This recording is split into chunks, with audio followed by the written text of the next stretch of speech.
Hello दोस्तों, मैं शुभेंद्र कुमार पटेल आप सभी का आपके अपने YouTube चैनल एसकेपी क्लासेस में स्वागत करता हूं। हमारी लाइट प्रकाश की श्रृंखला चल रही है जिसमें हम बहुत सारे टॉपिक कवर कर चुके हैं। अपवर्तन, परावर्तन, दर्पण, लेंस, ये सब अपन पढ़ चुके हैं। और पिछली वीडियो में हमने देखा था स्कैटरिंग ऑफ लाइट, या जिसे कहते हैं प्रकाश का व्यतिकरण। ठीक, सॉरी, जैसे अपन कहते हैं प्रकाश का प्रकीर्णन, व्यतिकरण, इंटरफेरेंस अपन बात की पढ़ेंगे। अपन ने पिछली क्लास में देखा था प्रकाश का प्रकीर्णन। आज उसी क्रम में आगे बढ़ते हैं और आज से अपन नए टॉपिक की शुरुआत करते हैं जिसे कहते हैं प्रकाश का वर्ण विक्षेपण, या हिंदी में, इंग्लिश में से अपन क्या कहते हैं, डिस्पर्सन ऑफ लाइट। तो थोड़ा काम तो आसान हो गया होगा। वर्ण विक्षेपण, वर्ण का मतलब होता है कलर, रंग के लिए उपयोग करते हैं वर्ण। जैसे कहते हैं ना किसी को कलर ब्लाइंडनेस है तो वर्णांधता कहते हैं, तो वर्ण का मतलब होता है कलर। तो प्रकाश जो है कलर, और विक्षेपण मतलब विचलन हो जाना, फैल जाना। प्रकाश जो अपने रंगों में जब फैल जाएगा तो उसे अपन कहेंगे प्रकाश का वर्ण विक्षेपण। चलिए समझेंगे। इस घटना की यदि बात करें तो इसके बारे में 1665 और 66, 1665, 66 में सबसे पहले जिन्होंने बताया था उनका नाम है न्यूटन। यदि अपन फिजिक्स पढ़ रहे हैं तो न्यूटन अपने लिए कोई बहुत नया नाम नहीं है, पढ़ते ही आ रहे हैं, अलग अलग उनकी डिस्कवरी देखते आ रहे हैं। अब यहां से जो एक पॉइंट बन के आता है उसको याद रख लेना। आपसे एग्जाम में पूछा जाए दृश्य प्रकाश, विजिबल लाइट, या जिसे अपन कहते हैं दृश्य प्रकाश, इस दृश्य प्रकाश की खोज किसने की है, तो भी आपका आंसर होगा न्यूटन ने। और न्यूटन ने इसकी खोज की है क्योंकि उन्होंने एक फिनोमिना, एक इंसिडेंट को किया था जिसे अपन कहते हैं प्रकाश का वर्ण विक्षेपण या डिस्पर्सन ऑफ लाइट। चलिए समझते हैं। इसके लिए अपन को चाहिए प्रिज्म। सभी ने प्रिज्म देखा होगा। यदि अपन प्रिज्म की बात करें तो ये जो प्रिज्म है विशेष प्रकार की स्पेसिफिक टाइप की ग्लास से बनता है जिसे कहते हैं फ्लिंट ग्लास, जिसे कहा जाता है फ्लिंट ग्लास। ये ग्लास का टाइप होता है। जब केमिस्ट्री पढ़ेंगे ना अपन, सब्सटेंस इन डेली लाइफ या केमिस्ट्री इन डेली लाइफ जब पढ़ेंगे तो उसमें अपन ग्लास पढ़ेंगे। ग्लास को बनाने के लिए सोडियम सल्फेट, ठीक, कैल्शियम सिलिकेट, सोडियम सिलिकेट, कांच के टुकड़े, इन सबको मिला के गर्म किया जाता है। अब जैसी जरूरत है उस हिसाब से कांच का उपयोग किया जाता है। तो प्रिज्म बनाने के लिए जो कांच यूज होती है, फ्लिंट ग्लास जिसे अपन कहते हैं, इसमें जो होता है कुछ मात्रा में मिलाया जाता है एसिड। ठीक, इसमें आप बोरिक एसिड मिलाते हैं ना, H3BO3 बोरिक एसिड कहते हैं, जो कैरम पाउडर बनता है जिससे, उसको मिला के और प्रिज्म के रिफ्रैक्टिव इंडेक्स या अपवर्तनांक को कंट्रोल किया जा सकता है। तो पहला क्वेश्चन तो यहीं से बनता है, प्रिज्म किस प्रकार की ग्लास से बना होता है? फ्लिंट ग्लास, जिसमें मिलाया जाता है H3BO3, जिसे अपन कहते हैं बोरिक अम्ल या बोरिक एसिड। ठीक, अब जब प्रिज्म से व्हाइट लाइट या श्वेत प्रकाश टकराता है, ठीक, अब यहां थोड़ा कॉन्सेप्ट अच्छे से समझेंगे। प्रिज्म मतलब कांच। कांच जो है एक प्रकार का सघन माध्यम है, डेंस मीडियम। प्रकाश की किरण हवा से, एयर से जा रही है ग्लास में, हवा से जा रही है कांच में, मतलब माध्यम बदल गया। और जब प्रकाश की किरण, हवा मतलब विरल, या जिसे अपन कहते हैं रेयरर, और कांच, फ्लिंट ग्लास, कांच मतलब क्या हो जाएगा? सघन, या जिसे अपन कहते हैं डेंसर। तो प्रकाश की किरण जब विरल माध्यम से सघन माध्यम में जाती है तो वह अपने मार्ग से विचलित हो जाती है। यह कॉन्सेप्ट अपन ने अपनी वीडियो में देखा है जिसमें अपन ने पढ़ा था प्रकाश का अपवर्तन। तो यही घटना यहां पर होगी। प्रकाश की किरण, दृश्य प्रकाश जो है, जैसे ही प्रिज्म में टकराता है, इस पॉइंट पे जब वो पहुंचता है तो यहां पर जो घटना होती है उसे कहते हैं रिफ्रैक्शन, या इस घटना को अपन कहते हैं अपवर्तन। ठीक। अब प्रकाश की किरण जब सघन विरल माध्यम से सघन माध्यम में जाती है तो नॉर्मल या अभिलंब के क्या होती है, पास आ जाती है, वो घटना होगी। और ये जो प्रकाश है ये अपने 7 रंगों में विभक्त हो जाएगा। विजिबल लाइट या जो दृश्य प्रकाश है ये धीरे धीरे क्या होगा, अपने जो 7 कलर हैं उसमें ये डिवाइड हो जाएगा। अब यहां पर एक कॉन्सेप्ट याद रखना, ये जो लाइट है ये हमेशा प्रिज्म के बेस या आधार की तरफ मुड़ती है। ठीक। अब ये लाइट जो है ये बाहर निकलेंगी, लाइट प्रिज्म से बाहर आएंगी, मतलब फिर मीडियम बदलेगा। प्रिज्म सघन माध्यम है, डेंसर मीडियम है, प्रकाश की किरण हवा में आएंगी, मतलब किस में आ जाएंगी, रेयरर या विरल में।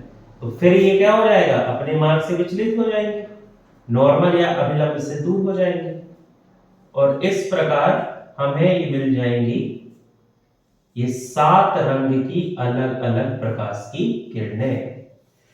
जब श्वेत प्रकाश को प्रिज्म में गुजारा जाता है, प्रिज्म से गुजारा जाता है, तो वह अपने अवयवी 7 रंगों में विभक्त हो जाता है अपवर्तन की घटना के कारण। इसीलिए इसे अपन क्या कहते हैं, प्रकाश का वर्ण विक्षेपण। 7 रंग में तो स्कैटरिंग में भी, प्रकीर्णन में भी हो रहा था, लेकिन वहां पर अपवर्तन, परावर्तन, रिफ्लेक्शन, रिफ्रैक्शन जैसा कुछ नहीं हो रहा था। प्रकाश जो है वो टकरा रहा था पार्टिकल से और फैल गया था, फैलाव हो गया था उसमें। लेकिन यहां पर घटना हो रही कौन सी, रिफ्रैक्शन, अपवर्तन की। तो प्रिज्म से श्वेत प्रकाश, व्हाइट लाइट टकराई और 7 कलर में बढ़ गई, इसे अपन कहते हैं प्रकाश का वर्ण विक्षेपण। अब यहां एक चीज याद रखना, इसमें हमेशा नीचे की तरफ जो है ये होगा वॉयलेट, या जिसे अपन कहते हैं बैगनी, और सबसे ऊपर की तरफ होगा रेड, या अपन कहेंगे लाल।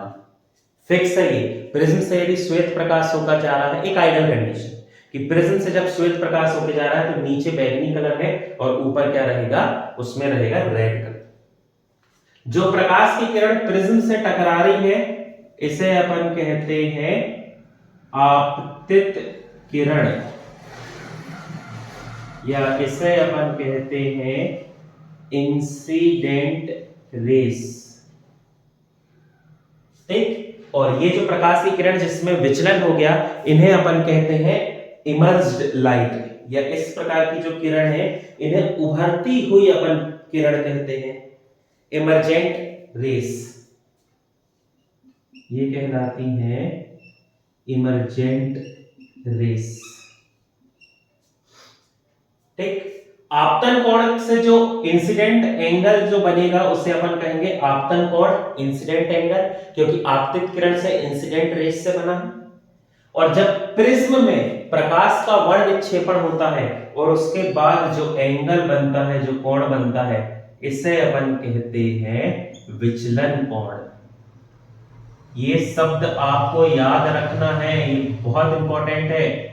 ठीक। विचलन कोण, ये आप शब्द नहीं सुनते हैं, इसे अपन कहते हैं डेविएशन एंगल, ये कहलाता है डेविएशन एंगल, या एंगल ऑफ डेविएशन। ये टर्म नहीं सुनेंगे आप। आपतन कोण, परावर्तन कोण, अपवर्तन कोण, क्रांतिक कोण, ये सब शब्द आपने सुना होगा, लेकिन विचलन कोण ज्यादा नहीं सुनते। तो जब आपसे पूछा जाए कि विचलन कोण जो है ये किससे संबंधित है, तो आपका आंसर होगा विचलन कोण जो है ये होता है कब, जब होता है प्रकाश का वर्ण विक्षेपण, डिस्पर्सन ऑफ लाइट। फॉर्मूला की या यहां से कोई नियम निकालने की वो सब अपन को जरूरत नहीं है, बस ये बेसिक है, ये चीज आपके दिमाग में होना चाहिए। ठीक। चलिए आगे बढ़ते हैं। अब इसी में अपन एक कॉन्सेप्ट है उसको थोड़ा समझने की कोशिश करते हैं।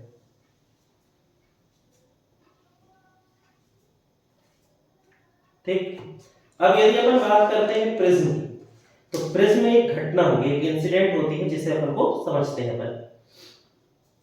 देखो ये हो गया प्रिज्म, इस प्रिज्म से होकर जा रही है व्हाइट लाइट, श्वेत प्रकाश, एक प्रकार का दृश्य प्रकाश। जैसे ही दृश्य प्रकाश गया ये 7 रंगों में बढ़ गया। अपन 7 रंग से अपन को मतलब नहीं है, अपन सबसे पहला और आखिरी वाला देखते हैं। मतलब अपन देखेंगे रेड और वायलेट, ठीक, लाल और बैगनी। ये जो बैगनी कलर है ये सबसे नीचे बेस या आधार की तरफ मुड़ जाता है, बेंड हो जाता है। और ये जो कलर है इस कलर की स्पीड, अपन बात कर रहे हैं किसकी, वायलेट या बैगनी। ये जो बैगनी कलर है इसके 2 पॉइंट याद रखना। कांच में इसकी जो स्पीड है ये सबसे कम होती है। कांच में आपसे ये क्वेश्चन पूछा जाएगा, बिल्कुल आप याद रखना, है ना, कि कांच में बैगनी रंग की स्पीड जो है वो सबसे कम होती है। आपसे पूछा जाएगा कांच में किस रंग की स्पीड ज्यादा होती है, ऑप्शन रहेंगे। तो सबसे कम यदि पूछे तो ये रहते हैं किसकी, वायलेट या बैगनी कलर की। फिर एक शब्द होता है जिसे कहते हैं रिफ्रैक्टिव इंडेक्स, या हिंदी में इसे अपन कहते हैं अपवर्तनांक। पढ़ेंगे आगे अपन इसको। अपवर्तनांक इसका जो है ये सबसे ज्यादा होता है, सबसे ज्यादा अपवर्तनांक होता है बैगनी रंग का। और एक और शब्द है डेविएशन, या जिसे अपन कहते हैं विचलन। तो सबसे ज्यादा जो विचलन है ये भी होता है किसका, बैगनी रंग का। ये बिल्कुल आप रट लो। आप यदि मॉक टेस्ट लगा रहे हो, जो रेलवे की तैयारी कर रहे हैं, आप मॉक टेस्ट यदि लगा रहे हो तो 100% ये क्वेश्चन आपको मिलेगा कि कांच में किस रंग की स्पीड कैसी होती है। तो कांच में सबसे कम स्पीड होती है वायलेट या बैगनी कलर की, स्पीड सबसे कम होती है, लेकिन इसका रिफ्रैक्टिव इंडेक्स अपवर्तनांक सबसे अधिक होता है। और कांच के अंदर जिस रंग में सबसे ज्यादा विचलन या डेविएशन होता है वो कलर भी होता है बैगनी। ये बिल्कुल आप बहुत अच्छे से इस चीज को लिख लेंगे। फिर एक और कलर यदि अपन बात करें तो ये है रेड। बाकी अपन बीच के नहीं देख रहे। अब रेड कलर का तो बहुत कुछ कॉन्सेप्ट यहां से आपको समझ में आ गया। यदि अपन लाल रंग की बात करते हैं तो कांच में सबसे ज्यादा स्पीड जो है, मैक्सिमम स्पीड, ये होती है लाल रंग की, ठीक। अब यहां से और लॉजिक लगा लो। रिफ्रैक्टिव इंडेक्स, या जिसे अपन कहते हैं अपवर्तनांक, ये सबसे कम होता है किसका, लाल रंग का। रिफ्रैक्टिव इंडेक्स अपवर्तनांक सबसे कम होता है लाल रंग का। तो फिर तीसरा पॉइंट भी आप समझ गए होंगे, डेविएशन या विचलन, ये विचलन भी सबसे कम होता है किसका, लाल रंग का। ये बिल्कुल आप इसको रट डालो, ये चीज आती ही आती है। लाल रंग की स्पीड सबसे ज्यादा कांच में, लाल रंग का अपवर्तनांक रिफ्रैक्टिव इंडेक्स सबसे कम, और कांच के अंदर सबसे कम जिसका विचलन होता है या जो सबसे कम फैलता है वो होता है लाल रंग, रेड कलर, ठीक। उम्मीद करता हूं मैं समझ गए होंगे। यहां आपको किसी भी प्रकार की कोई दिक्कत नहीं हुई होगी, बहुत ज्यादा समझने का नहीं है, बस आप अपने दिमाग में इस कॉन्सेप्ट को रखें, बाकी सब सही हो जाएगा, कोई दिक्कत नहीं है, ठीक। ये पॉइंट्स यहां से निकल कर आते हैं। अब प्रिज्म से एक क्वेश्चन बनता है, हालांकि बहुत सिंपल है, आंसर आपको एक शब्द का है, याद हो जाएगा, बस समझ लो इसको। ये एक प्रिज्म रखा है, ठीक। इस प्रिज्म से श्वेत प्रकाश, व्हाइट लाइट टकराई और रिफ्रैक्शन या अपवर्तन के पश्चात ये अपने 7 रंगों में फैल गए,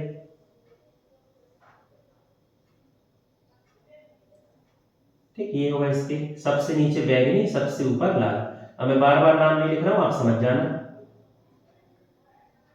लेकिन यदि इसी प्रिज्म के सामने विपरीत स्थिति में एक दूसरा प्रिज्म रख दिया जाए, और ये प्रकाश की किरणें जाकर इस प्रिज्म से टकराएं।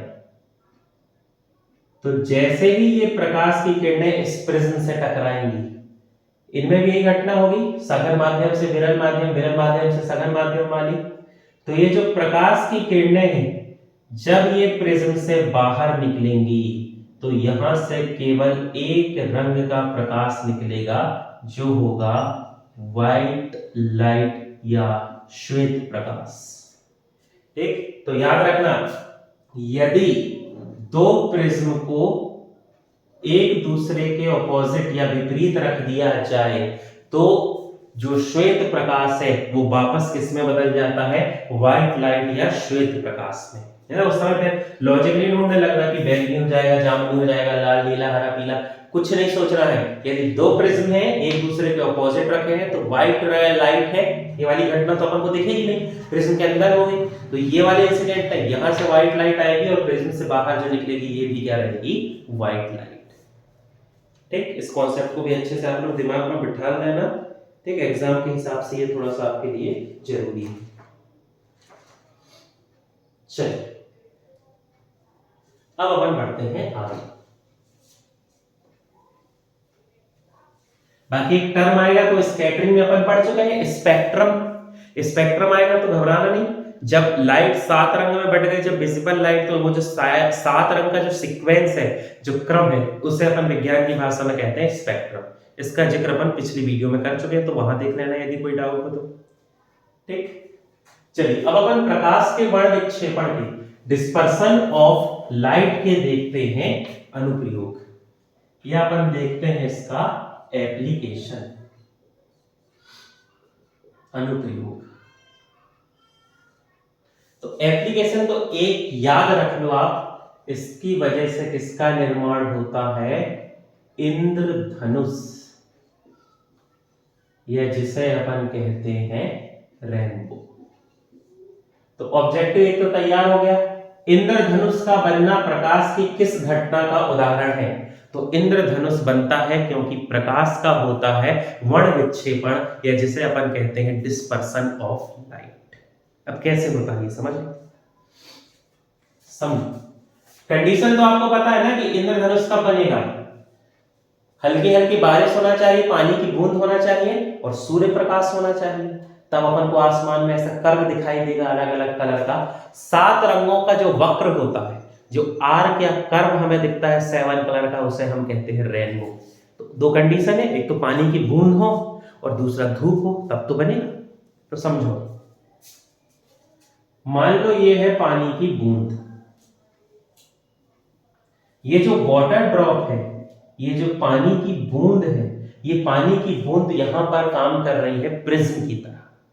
ठीक, समझना, ये श्वेत प्रकाश आके इस पानी की बूंद से टकराया, फिर वही घटना होगी कि हवा से पानी जा रहा है प्रकाश, मतलब विरल माध्यम से जा रहा है सघन माध्यम में, तो नॉर्मल या अभिलंब के पास आ जाएगा। तो ये जो प्रकाश है ये यहां से 7 रंगों में बट जाएगा। अब मैं पूरे 7 कलर नहीं बनाना, तुम लोग समझ जाना कि यहां से ये जो प्रकाश है ये अपने 7 रंगों में क्या हो जाएगा, बट जाएगा। ठीक, 7 कलर में, क्योंकि यहां पर क्या हो गया, ये जो कांच की जो पानी की बूंद है ये प्रिज्म की तरह व्यवहार कर रही है, तो इस बिंदु पर एक घटना हुई जिसे अपन कहते हैं रिफ्रैक्शन, या इसे अपन कहते हैं अपवर्तन। अपवर्तन के कारण प्रकाश जो है वो अपने 7 रंगों में विभक्त हो गया। अब जब ये प्रकाश इस पानी की बूंद के अंतिम वाले हिस्से में टकराया, तो ये जो प्रकाश है इसमें रिफ्लेक्शन या परावर्तन हो गया, और ये जो प्रकाश है ये वापस उसी मार्ग में, उसी मीडियम में, उसी माध्यम में वापस आ गया। याद करो, ये घटना भी अपन पढ़े थे कि यदि 2 माध्यम हैं लेकिन 2 मीडियम या 2 माध्यम होने के बाद भी प्रकाश उसी माध्यम में वापस लौट जाए तो उस घटना को क्या कहते हैं। जैसे मान लो ये एक मिरर रखा है, तो मिरर रखा है तो प्रकाश की किरण यहां पर टकराई और यहां चली गई, तो इसका रिफ्लेक्शन है। एक ही मीडियम था, एक ही मीडियम था, वो लौट गई। लेकिन मान लो यहाँ मिरर की जगह ग्लास या कांच रखी, कांच में तो ये होता है ना कि प्रकाश एक मीडियम से दूसरे मीडियम में चला गया, लेकिन यहाँ प्रकाश एक माध्यम से दूसरे माध्यम में ना जाकर उसी माध्यम में चला गया। तो दो माध्यम के होते हुए यदि प्रकाश उसी माध्यम में वापस चला जाए तो उस घटना को अपन कहते हैं TIR। पढ़ चुके हैं, पुरानी वीडियो में आप देखें TIR, या इसे अपन कहते हैं टोटल इंटरनल रिफ्लेक्शन। हिंदी में बोले तो इसे कहा जाता है पूर्ण आंतरिक परावर्तन। यहां पर क्या हो गया, पूर्ण आंतरिक परावर्तन। अब फिर ये जो प्रकाश है ये इस पानी की बूंद से बाहर आ जाएगा, तो जैसे ही बाहर आएगा तो फिर से वही घटना होगी, एक मीडियम से दूसरे मीडियम में आ रहा है। और जब प्रकाश की किरण एक माध्यम से दूसरे माध्यम में आती है तो उसमें क्या हो जाता है, अपवर्तन, रिफ्रैक्शन। और इस प्रकार ये जो 7 रंग हैं ये मिलकर बना देते हैं रेनबो, या इसे अपन कहते हैं इंद्रधनुष। ठीक, तो यहां पर ये घटना, अब मैं इसका एक वो भी बता रहा हूं प्रकार, इसके जो टाइप्स है उसको बताने के लिए आपको एक तरीका बता रहा हूं, लेकिन ये कॉन्सेप्ट समझ लो इसलिए डायग्राम बनाया है मैंने। इसके टाइप्स में समझा रहा हूं, बहुत सिंपल है, समझ लो इसको एक बार। पानी जो है, पानी की बूंद यहां पर काम कर रही है प्रिज्म की तरह। प्रकाश की किरण विरल माध्यम से सघन माध्यम में आई, रेयरर से डेंसर में आई, वो अपने मार्ग से विचलित हो गई। उसमें जो घटना हो गई यहाँ पर वो है डिस्पर्सन ऑफ लाइट, प्रकाश का वर्ण विक्षेपण। प्रकाश अपने अवयवी 7 रंगों में बट गया। जैसे ये पानी की बूंद पे प्रकाश टकराया, ये प्रकाश यहां से टकराने के बाद अपने ही मार्ग में वापस लौट गया। दो मीडियम, दो माध्यम के होते हुए यदि प्रकाश वापस उसी माध्यम में लौट जाए तो उसे अपन कहते हैं पूर्ण आंतरिक परावर्तन। और जैसे पानी की बूंद यहाँ पर पहुंची तो पानी की बूंद में जब प्रकाश पहुंचा तो यहाँ पर फिर से जो घटना हो गई वो हो गया रिफ्रैक्शन, या जिसे अपन कहते हैं अपवर्तन। अब यहाँ अपवर्तन कैसा हुआ, पानी की बूंद जो है वो सघन माध्यम, प्रकाश की किरण बाहर आ रही विरल माध्यम, सघन से विरल, डेंसर से रेयरर में आ रही है, फिर वो अपने मार्ग से विचलित हो गई और 7 रंगों में बट गई। इस प्रकार निर्माण हो जाता है रेनबो या इंद्रधनुष का। ठीक, यहां कोई दिक्कत, आगे बढ़ेंगे, बिल्कुल सिंपल कॉन्सेप्ट है। ठीक, अब इंद्रधनुष के प्रकार समझना। यदि अपन बात करें इंद्रधनुष की तो इंद्रधनुष के 2 प्रकार होते हैं। ठीक, पहला कहलाता है प्राइमरी रेनबो, या जिसे अपन कहते हैं प्राथमिक इंद्रधनुष। और सेकंड जो टाइप है इसे कहते हैं सेकेंडरी रेनबो, या इसे कहा जाता है द्वितीयक इंद्रधनुष। बहुत सिंपल है, आपको सिर्फ कॉन्सेप्ट समझना है। ये पानी की बूंद हो गई, अब मैं 7 रंग नहीं बनाऊंगा पर आप समझ जाए। ये श्वेत प्रकाश आया, पानी से टकराया, यहां पर जो घटना हुई इसे अपन कहेंगे रिफ्रैक्शन, अपवर्तन। ठीक, ये जो है ये प्रकाश आके पानी की बूंद से टकराया और यहां से ये वापस उसी माध्यम में वापस लौट गया। यहां पर जो घटना हुई इसे कहते हैं टोटल इंटरनल रिफ्लेक्शन, पूर्ण आंतरिक परावर्तन। और फिर ये जो प्रकाश है ये पानी की बूंद से बाहर आ गया, तो यहां पर जो घटना हुई इसे फिर से अपन क्या कहेंगे, रिफ्रैक्शन, या इसे अपन क्या कहेंगे, अपवर्तन। जब पानी की बूंद में 2 बार अपवर्तन और 1 बार पूर्ण आंतरिक परावर्तन होता है तो उस स्थिति में बनने वाले इंद्रधनुष को कहा जाता है प्राइमरी रेनबो, या उसे अपन कहते हैं प्राथमिक इंद्रधनुष। ठीक, क्या हो रहा है यहां पर, जो रिफ्रैक्शन है, अपवर्तन है ये हो रहा है 2 बार, 2 टाइम्स, लेकिन टोटल इंटरनल रिफ्लेक्शन पूर्ण आंतरिक परावर्तन हो रहा है केवल 1 बार। तो उसे अपन क्या कहते हैं, उस स्थिति में बनने वाला इंद्रधनुष होता है प्राथमिक इंद्रधनुष। सेकेंडरी रेनबो की बात करें, समझना, ये पानी की बूंद है, ये आया प्रकाश, दृश्य प्रकाश, विजिबल लाइट सूर्य से आए, यहां पर जैसे ही पानी की बूंद के अंदर गई तो यहां पर जो घटना हो रही है वो है रिफ्रैक्शन, अपवर्तन। अब ये जो पानी की बूंद है, पानी की बूंद के अंदर ये प्रकाश एक बार यहां टकराया, फिर इस बिंदु पर टकराया, फिर यहां टकराया और बाहर आ गया। अब जब पानी की बूंद से बाहर आ रहा है मतलब यहां पर जो घटना हुई है वो है रिफ्रैक्शन, जिसे अपन कहेंगे अपवर्तन। लेकिन जब पानी की बूंद के अंदर प्रकाश 2 बार टकराया तो यहां जो घटना हुई वो होगी TIR, टोटल इंटरनल रिफ्लेक्शन। यहां पर जो घटना हुई ये भी होगी TIR, टोटल इंटरनल रिफ्लेक्शन, पूर्ण आंतरिक परावर्तन। अब क्या हुआ यहां पर 2 बार अपवर्तन तो हो रहा है, 2 बार अपवर्तन यहां भी हो रहा है, लेकिन यहां पर 2 बार क्या हो रहा है, पूर्ण आंतरिक परावर्तन।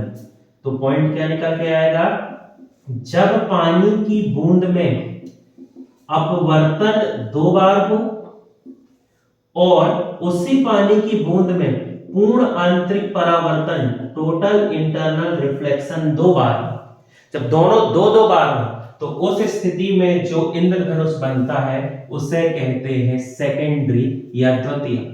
याद रख लेना, सेकेंडरी मतलब दूसरा, उसमें 2 बार अपवर्तन होगा और 2 बार क्या होगा, पूर्ण आंतरिक परावर्तन। ठीक। अब तुम्हारे दिमाग में एक भारी बात आ रही होगी कि भैया ये सब हम कैसे पहचानेंगे कि पानी की बूंद में 1 बार अपवर्तन हुआ कि पानी की बूंद में 2 बार अपवर्तन हुआ। तो अपन को इतना लोड नहीं लेना है, अपने पहचानने का तरीका अलग है। मान लो इंद्रधनुष बनता है और उस इंद्रधनुष में बाहर की तरफ लाल रंग है और इंद्रधनुष में अंदर की तरफ यदि बैंगनी रंग है, वॉयलेट रंग है, तो बनने वाला जो इंद्रधनुष है वो होता है प्राइमरी या जिसे अपन कहते हैं प्राथमिक। ऐसे अपन को पहचानना है। अपन पानी की बूंद में देख थोड़ी सकते हैं कितना अपवर्तन कितना पूर्ण आंतरिक परावर्तन, वो तो अपन को पेपर के हिसाब से कॉन्सेप्ट बनना चाहिए कि ऑप्शन आए अपन टिक कर दें, लेकिन अपन कैसे पहचानेंगे। तो जब इंद्रधनुष आप कभी देखें और उसमें ऊपर की तरफ लाल कलर हो और अंदर की तरफ बैंगनी कलर हो तो समझ जाना कि वो जो इंद्रधनुष है वो कौन सा है, प्राइमरी, प्राथमिक। द्वितीय को कैसे पहचानोगे, जब आप इंद्रधनुष देखो और उस इंद्रधनुष में बाहर की तरफ यदि बैंगनी कलर है, वायलेट या बाहर की तरफ बैंगनी कलर है और अंदर की तरफ लाल कलर है, तो उस स्थिति में जो इंद्रधनुष बनेगा, जो रेनबो बनेगा वो कहलाएगा द्वितीयक इंद्रधनुष। वो क्या कहलाएगा, सेकेंडरी रेनबो, या उसे अपन कहेंगे द्वितीयक इंद्रधनुष। ये अपन को पहचानने का तरीका है। ठीक है। अब वो डिपेंड करता है कि पानी की बूंद से लाइट जो है वो किस एंगल से टकरा रही है। जैसे देखो यहाँ पर पानी की बूंद की जो लाइट से जो है पानी की बूंद से टकरा रही है उसका एंगल अलग है और यहाँ जो टकरा रही है उसका एंगल अलग है। तो वो एंगल के कारण ऐसा होगा कि 1 बार पूर्ण आंतरिक परावर्तन होगा या 2 बार पूर्ण आंतरिक परावर्तन होगा। तो वो प्रकाश जो पानी की बूंद से टकरा रहा है उसके टकराने के एंगल या कोण पर निर्भर करेगा, इंसिडेंट एंगल आपतन कोण पर क्या करेगा, निर्भर करेगा। ठीक है, लेकिन इतने डिटेल नहीं आती, पर फिर भी नॉर्मल आपको जानकारी होना चाहिए। ठीक। अब यदि अपन ये दोनों रेनबो की बात करें तो जो ज्यादा चमकता है, जो ज्यादा चमकदार होता है वो होता है प्राइमरी, प्राथमिक इंद्रधनुष जो है ये ज्यादा चमकदार होता है। जबकि यदि अपन सेकेंडरी की बात करते हैं तो सेकेंडरी जो है ये कम चमकता है। और कभी कभी तो ऐसा होता है कि आपको देखने को मिलेगा एक साथ दोनों इंद्रधनुष है, ऊपर की तरफ लाल कलर है, नीचे वॉयलेट है, वॉयलेट और नीचे फिर लाल है। तो समझ जाना यदि ऊपर लाल है और नीचे भी लाल है तो दोनों इंद्रधनुष प्राइमरी और सेकेंडरी एक साथ बने हैं। पानी की कुछ बूंद में ये वाली घटना हुई है और पानी की कुछ बूंद में ये वाली घटना हुई है, इसलिए प्राइमरी और सेकेंडरी एक साथ बन रहे हैं। तो ये भी आपको देखने को मिल जाएगा। तो ऐसी पहचान लेना, बाहर यदि लाल है तो प्राथमिक और यदि अंदर लाल है तो सेकेंडरी या द्वितीयक। ठीक, ये जो होता है प्राइमरी, इस रेनबो को देखने के लिए हमें जो एंगल या कोण आंख से बनाना होता है, उन्नयन कोण कहते हैं जिसको, है ना, वो होता है 42 डिग्री का। जबकि सेकेंडरी रेनबो या द्वितीयक इंद्रधनुष को देखने के लिए आंख से जो एंगल या कोण बनाते हैं वो होता है 55 डिग्री का। मतलब सेकेंडरी वाला ज्यादा ऊंचा बनेगा, सेकेंडरी वाले को ऐसे 55 डिग्री में देखना पड़ेगा, जबकि प्राइमरी वाले को थोड़ी नीचे 40 डिग्री में देखना होगा। ये 90 हो गया, 90 तो यहां कहीं आएंगे तो ये 55 हो जाएगा और थोड़ा नीचे आए तो 40। तो ज्यादा जो ऊंचाई पे बनेगा वो सेकेंडरी होता है और जो कम ऊंचाई पे बनेगा वो क्या होता है, प्राइमरी। ये आया हुआ क्वेश्चन है, याद होना चाहिए। इंद्रधनुष को देखने के लिए बनने वाला उन्नयन कोण क्या होगा, तो प्राइमरी के लिए 42 और सेकेंडरी के लिए क्या होता है, 55। ठीक, तो ये जो है आज हमने देखा डिस्पर्सन ऑफ लाइट, प्रकाश का वर्ण विक्षेपण। थोड़ा टफ है बोलचाल में, आप यदि थोड़ा कॉन्सेप्ट अच्छे से समझ लें, एक आध कोई किताब में यदि आप पढ़ रहे हैं वहां पढ़ लें या मॉक टेस्ट लगा लें तो आपको दिक्कत नहीं जाएगी। कठिन नहीं है, बिल्कुल टफ नहीं, बहुत सिंपल। इससे इतने ही क्वेश्चन बनते हैं जो अपन ने देखा, किसका रिफ्रैक्टिव इंडेक्स अपवर्तनांक ज्यादा, किसका कम, कांच में किसकी स्पीड ज्यादा, प्रिज्म किस प्रकार की कांच से बनता है, प्राइमरी रेनबो सेकेंड, इतने ही क्वेश्चन बनते हैं। आप मॉक टेस्ट लगा के देख लें। मॉक टेस्ट लगाते हैं आपको कुछ नया देखने को मिलता है, कोई नया कुछ मिलता है जो आपको समझ में नहीं आ रहा, समझने में दिक्कत है तो आप कमेंट बॉक्स में पूछ सकते हैं। चैनल से संबंधित जानकारी के लिए हमारे चैनल से जुड़े रहें। बहुत बहुत धन्यवाद।